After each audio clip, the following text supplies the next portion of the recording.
it was a very difficult time because to work among immigrants is not easy, especially because of this congregation was made of non-documented immigrants. It makes things so difficult. But what I would describe them, the way that I would describe them, I would say that they are hard-working people, and they really work hard. And I would say that from the people I knew, 90% or 95% of these immigrants, they would never wanted to come here. People go where the money is, right? And so that is also one of the signs of the unbalance of distribution of wealth in our globe. So much so that today we have 400 families actually that hold most of the money in our world. But anyways, these people come here because they cannot feed their families where they are. I mean, if you have your child not being able to eat, I mean, you would do anything. So they would come here and they would live this very difficult life too. Fear was all around. Fear of being caught. Fear of not being able to continue. That was always a part of it.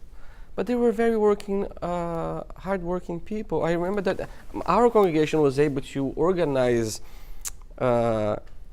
and be a center to receive immigrants. So we would be able to put them in schools and find them jobs.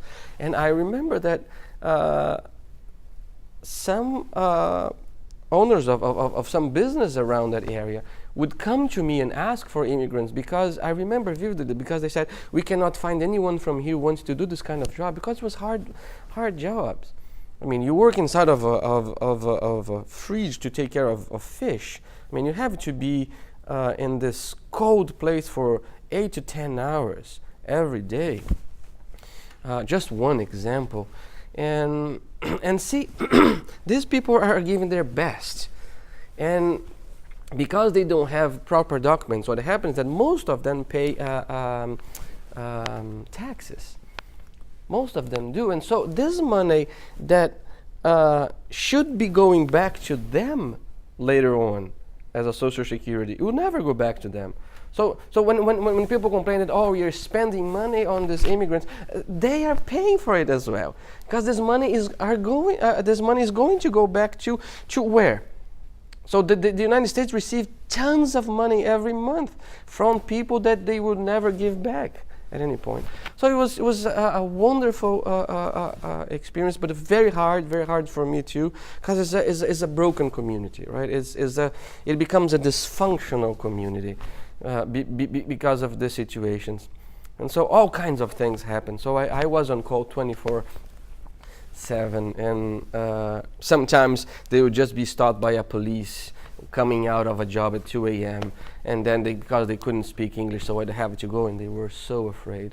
And besides other things, so my work there as a pastor was to try to balance the good and the bad, so to speak, because they would have very harsh experiences there, abuse and other things. But also, it was the church who offered them this space. It was the church who were ministering to them. It was the church who wanted to say, you are welcome. So there was, and there was the church who would go and invite them to their churches, to their homes. So that was what balanced. I remember one experience. I don't know if I have time to say that, but I was at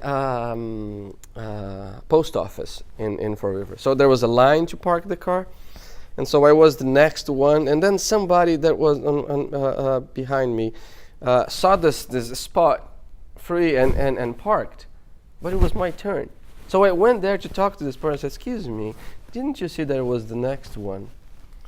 And then she didn't answer me, and then I asked again, so excuse me, did you see that there was a line that there was supposed to be respected? And then she said, well, first, anything here is for U.S. citizens. And if there's any place left, we'll let you use. I remember that there was this cloud, this white cloud that came in front of me. I was so angry that I couldn't I couldn't move, and I remember, I don't know how long I was there, because when I came back, she was not there anymore. Her car was not there anymore. It took me hours to deal with it. So Sunday I decided to talk about this with my congregation. We turned off the video because we had a video going on every Sunday to record the worship service to give to the people who couldn't be there, were working. And I said, close the door and shut off the video. Let's talk. This is the experience. This is what I lived this week. And then I said, do you have any experience like that?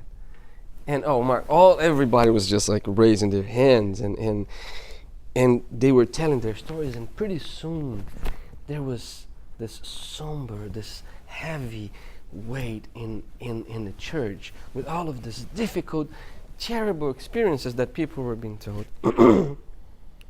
And I remember it vividly. You could almost touch it. So I had to say, well, now let me tell you one experience.